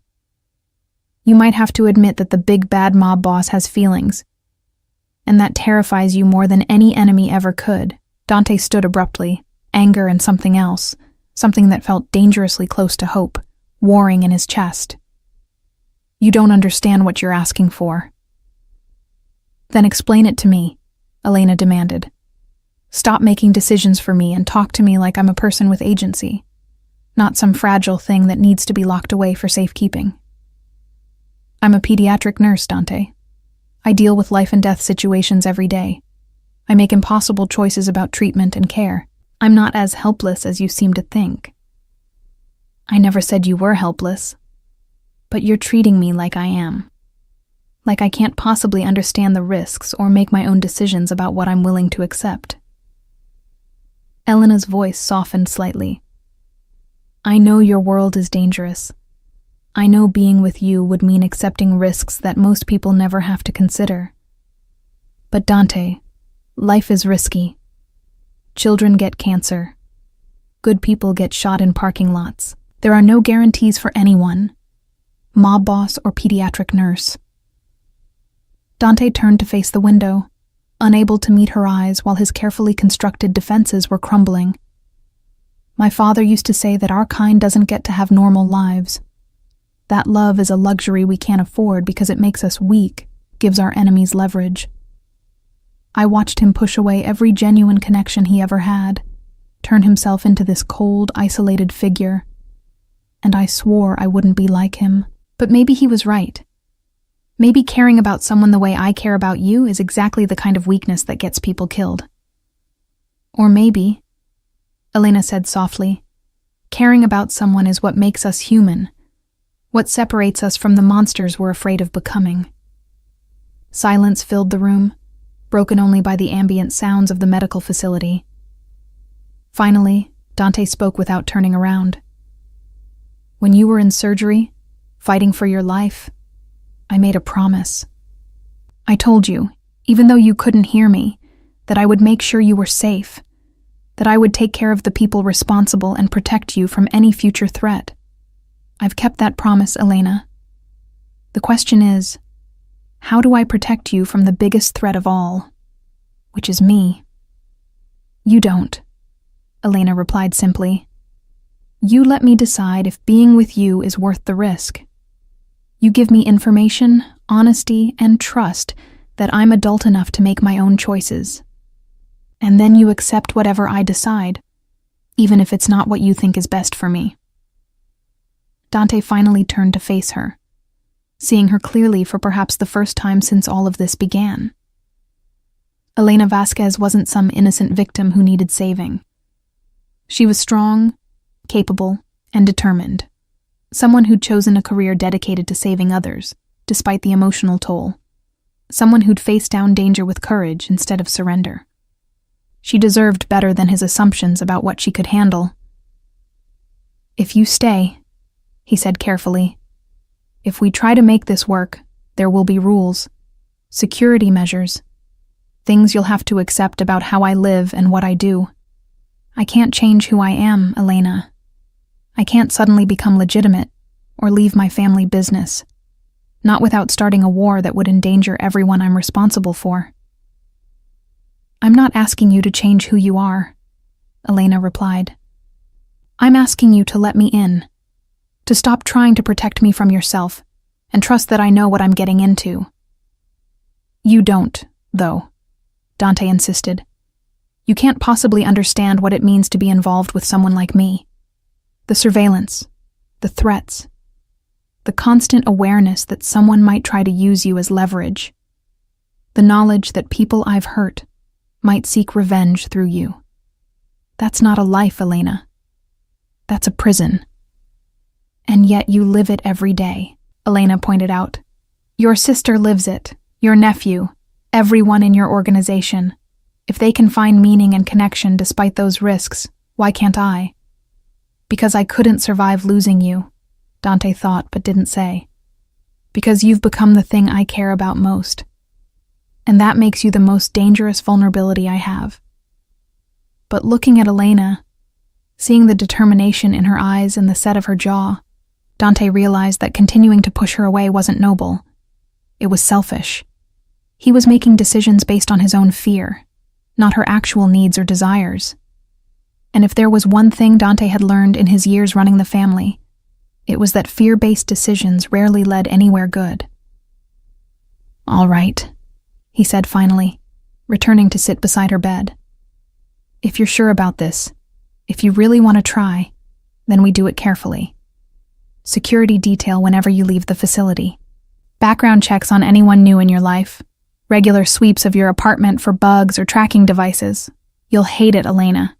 It'll feel invasive and paranoid and exhausting." "Probably," Elena agreed. "But I'll hate being shipped off to some random city to start over even more. And I'll regret not taking this chance for the rest of my life." Dante took her hand, marveling at how such a simple gesture could feel so significant. "I don't know how to do this. Relationships, normal ones where people care about each other and aren't constantly preparing for betrayal or attack. My world doesn't have a roadmap for that." "Then we'll figure it out together," Elena said, squeezing his hand gently. "One day at a time. Starting with you actually visiting me when I'm awake, instead of sneaking in while I'm asleep like some kind of worried ghost." Despite everything, Dante felt a smile tugging at his lips. "I wasn't sneaking. I was. Checking on your condition." "You were reading to me," Elena corrected. "Dr. Tanaka told me. Children's stories. She said you'd sit for hours just reading aloud even though I couldn't respond." Dante felt heat rise in his cheeks, an unfamiliar sensation that he recognized as embarrassment. The doctor suggested auditory stimulation might help with recovery. "Uh-huh. And which doctor suggested reading fairy tales specifically?" "You used to read those to the children in the pediatric ward," Dante admitted, "to calm them down when they were scared, I thought." He trailed off, unsure how to articulate what he'd been thinking during those long hours by her bedside. "You thought they might comfort me too," Elena finished softly. "That's possibly the sweetest thing anyone's ever done for me." "Don't get used to it," Dante said, but there was no heat in his words. "I have a reputation to maintain." "Right, big scary mob boss. Can't have anyone knowing you have a heart." "Exactly." They sat in comfortable silence for a moment before Elena asked, "So what happens now? I mean, practically speaking. When I'm cleared to leave here, do I go back to my apartment? Back to work?" Dante had been thinking about this. "Your apartment isn't secure enough. I'd prefer you stay in a property I control, somewhere with better security infrastructure. As for work, that's your decision. But St. Mary's might not be safe for a while. Even with the agreements in place, Returning to the exact location where you were targeted could invite trouble. I'm not abandoning my patients, Elena said firmly. Those children depend on me. Their families depend on me.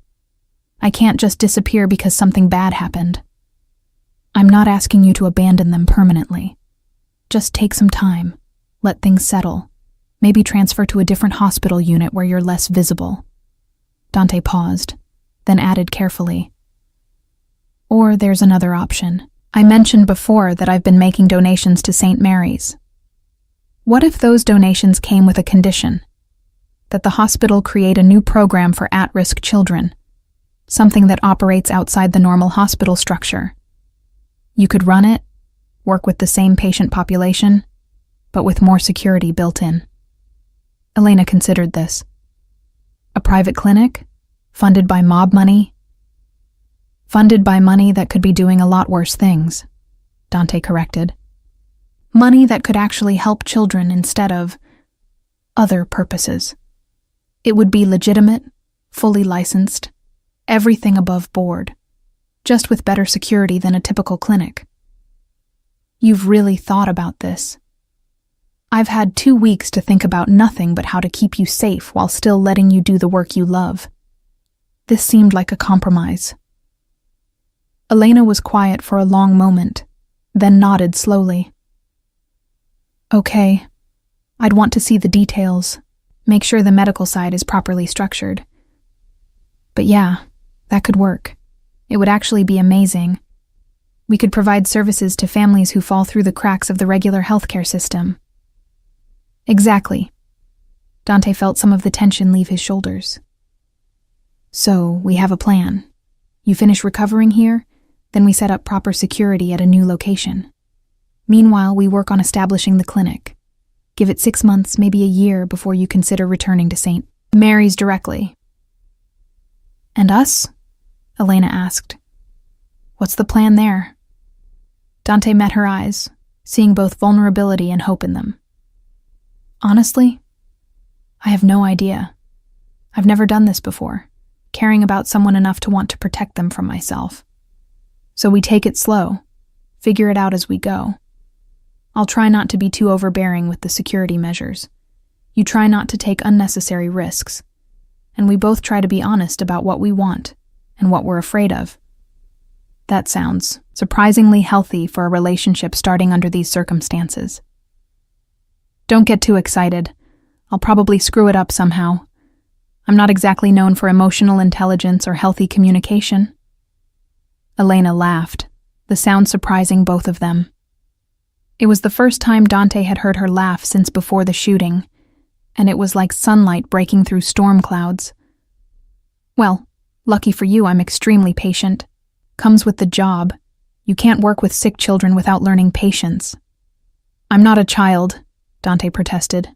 No, but you're definitely wounded, emotionally at least, and helping wounded things heal is kind of my specialty. Dante wanted to argue, to insist he wasn't wounded or broken or in need of healing. But looking at Elena, seeing the warmth and acceptance in her eyes, he found he couldn't. Maybe he was wounded. Maybe his father's cold isolation and his mother's early death and all the violence he'd witnessed and committed had left scars that ran deeper than he'd ever acknowledged. And maybe, just maybe, letting someone try to help heal those wounds wasn't weakness. Maybe it was the bravest thing he'd ever done. You know what I remembered while I was unconscious? Elena said suddenly. That fundraiser you attended at the hospital. You were so out of place among all the doctors and administrators and wealthy donors. Everyone could tell you didn't really belong in that world. But then you spent the entire evening talking to the patients, the children we'd invited to show what the hospital was doing. You ignored the wealthy donors and the politicians and just sat with kids, asking about their treatments and their lives. I watched you, and I thought, that's someone who understands what really matters. I hate fundraisers, Dante admitted. All that forced socializing and small talk. But the kids were genuine. They didn't care who I was or what I did. They just wanted someone to listen. Exactly. And that's why I started falling for you. Because underneath all the power and reputation and control, you're someone who cares about protecting the vulnerable. You just show it in different ways than most people. Dante felt something unfamiliar and uncomfortable in his chest. Vulnerability, maybe, or hope, or both. I don't know if I can be the person you seem to think I am, Elena. You don't have to be anyone other than who you are. That's enough. Over the next week, as Elena continued her recovery, and Dante arranged the various practical matters involved in their new arrangement, something shifted between them. The awkward distance that had characterized their relationship before the shooting gave way to easier conversation, shared silences that felt comfortable rather than tense, and a growing sense of partnership. Dante found himself sharing details about his life he'd never told anyone outside his immediate family. The pressure of leadership, the weight of being responsible for hundreds of people's livelihoods, the constant balancing act between violence and restraint. Elena listened without judgment, offering perspectives that were refreshingly different from the typical mob mentality Dante dealt with daily. In turn, Elena opened up about her own struggles, the emotional toll of working with dying children, the burnout that plagued pediatric healthcare workers, the guilt she felt when she couldn't save everyone. Dante recognized in her stories the same kind of survivor's burden he carried, the knowledge that you'd done your best, but it sometimes wasn't enough. They were, he realized, more similar than they'd initially appeared, both dedicated to protecting those weaker than themselves, both willing to make personal sacrifices for people under their care, both scarred by the impossibility of saving everyone. The difference was that Elena channeled her dedication into healing, while Dante's path had led to violence. But maybe, those paths could coexist without destroying each other. On Elena's last day at the facility, before she transferred to the secure apartment Dante had arranged in Tribeca, Dr. Tanaka did a final examination and declared her medically cleared for discharge with continued outpatient follow-up. "You've healed remarkably well," Dr. Tanaka told Elena. "Both physically and, from what I can see, emotionally. Whatever Mr. Morelli is doing, it seems to be working." After the doctor left, Elena turned to Dante with a slight smile. "She thinks you're good for me." "She's probably the only one," Dante replied. "My own people think I've lost my mind, getting involved with a civilian. The other families think I'm showing weakness. And your co-workers." He trailed off. "My co-workers don't know," Elena finished. "And they don't need to. This is my life, my choice. What anyone else thinks about it is irrelevant." As they prepared to leave the facility, Dante's phone buzzed with a message from Marco. "Everything's ready. Apartment secured. Security team in place. Welcome home."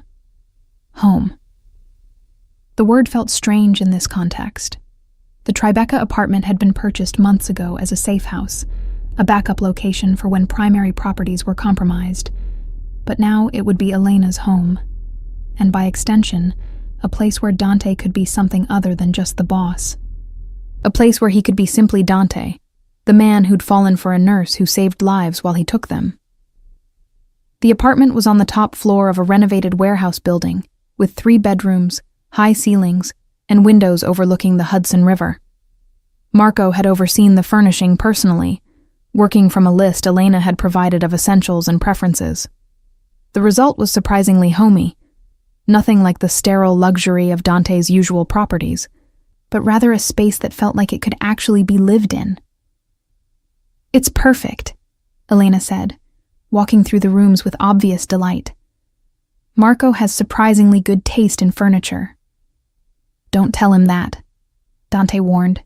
"He'll never let me hear the end of it." Elena turned to face him, her expression turning more serious. "Dante, I know this is a huge adjustment for both of us, and I know you're probably terrified that I'm going to get hurt again, or that this whole thing is a mistake. But I want you to know, I'm not going anywhere. Whatever challenges come, we face them together. That's what this means." Dante crossed the room to stand in front of her, close enough to touch but not quite doing so. "I've spent my entire adult life avoiding exactly this kind of commitment, this kind of vulnerability. Do you have any idea how terrifying you are to me?" "Good," Elena replied, reaching up to touch his face gently. "You should be terrified. It means you care enough for it to matter. And Dante? You're terrifying to me too. But that's okay. Sometimes the best things in life are the ones that scare us most." He kissed her then, finally giving in to the impulse he'd been suppressing for months. It was gentle and careful, mindful of her still healing injuries, but no less meaningful for that. Elena's arms came up around his neck, holding him close. And for the first time since this all began, Dante allowed himself to believe that maybe, just maybe, they could actually make this work. When they finally pulled apart, both slightly breathless, Elena rested her forehead against his. "So what happens now? I mean, after we've had our dramatic kiss scene and everything." "Now," Dante smiled, genuinely smiled, in a way he couldn't remember doing in years. "Now we live.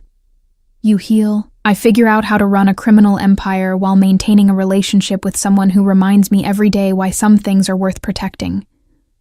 We make mistakes, probably a lot of them. We argue about security protocols and my overprotective tendencies and your stubborn insistence on taking risks I don't approve of." "Sounds perfect," Elena said, and the scary thing was, she actually seemed to mean it. 3 months later, the Elena Vasquez Pediatric Care Center opened its doors in a renovated building in the Bronx. Funded through a complex series of legitimate Morelli business holdings, the clinic provided free and low-cost healthcare to underserved children throughout New York City. Elena ran it with the same passionate dedication she'd brought to St. Mary's, but now with resources and support that had been impossible in the overworked hospital system. Dante attended the opening ceremony, standing in the back of the room as Elena gave a speech thanking the donors, never mentioning him by name, respecting the boundaries they'd agreed upon. But as she talked about providing care for the most vulnerable among us and creating a safe place where children can heal, her eyes found his in the crowd, and the look they shared said everything that couldn't be spoken aloud. That evening, as they sat in the Tribeca apartment reviewing the day's success, Elena leaned against Dante's shoulder with a contented sigh. "You know what the best part of today was?" "What?" "Seeing the faces of those kids' parents when we told them they wouldn't have to choose between rent and their child's medical care. Like we'd given them back hope." She paused, then added quietly, "That's what you've done for me too, in a way. Given me back hope that good things can exist even in dark situations." Dante pressed a kiss to the top of her head. "You're the good thing, Elena. I'm just the dark situation trying not to ruin it." "You haven't ruined anything. You've actually made my life better. Better than I ever expected it could be. Safer, sure, with all your security measures that drive me crazy. But also fuller, richer. You've shown me that it's possible to acknowledge the darkness in the world without being consumed by it. To do good work, despite knowing how much evil exists. You're making me sound way more philosophical than I actually am. Am I, though?" Elena tilted her head to look up at him. "You run an organization that could do terrible things, but you've been slowly redirecting it toward more legitimate operations. The clinic is just one example. Marco mentioned that you've been shutting down some of the more violent aspects of the business, focusing on operations that don't hurt people. Don't make me out to be some kind of reformed criminal," Dante warned. "I'm still dangerous, Elena. Still willing to do terrible things to protect what's mine. I know.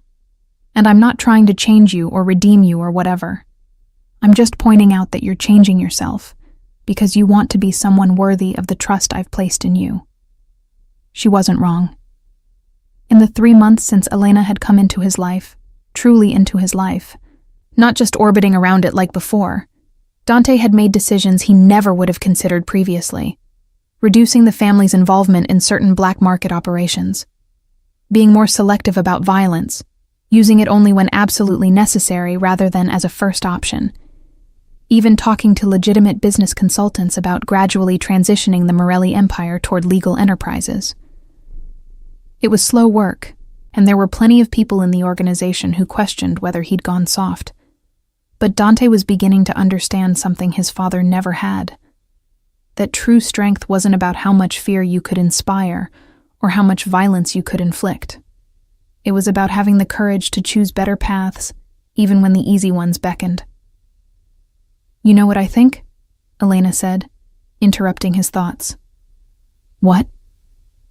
"I think we're going to be okay, not perfect. We'll have bad days and disagreements and probably some seriously scary moments. But okay, maybe even happy." Dante pulled her closer, marveling at how this small woman had somehow become the center of his universe, without him even noticing it happening. "You were fighting for life and kept saying my name," he reminded her. "You could have called for anyone. Your mother, your friends, anyone. But you called for me. Because somewhere deep down, I knew you'd come. That you'd move heaven and earth to keep me safe. And you did." "I always will," Dante promised. "That's not romance or hyperbole, Elena. That's a promise from someone who understands the weight of promises. You're under Morelli protection now, which means the full resources of my organization stand between you and anything that might hurt you." "Even you?" Elena asked gently. "Especially me." They sat there in comfortable silence as the city lights glimmered outside the windows. Two people from impossible worlds who'd somehow found each other in the darkness. A mob boss learning that power wasn't everything.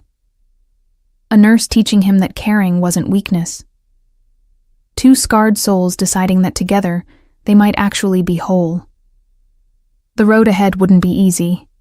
There would be complications, rival organizations testing boundaries, law enforcement asking uncomfortable questions, the constant balancing act between Dante's world and Elena's work.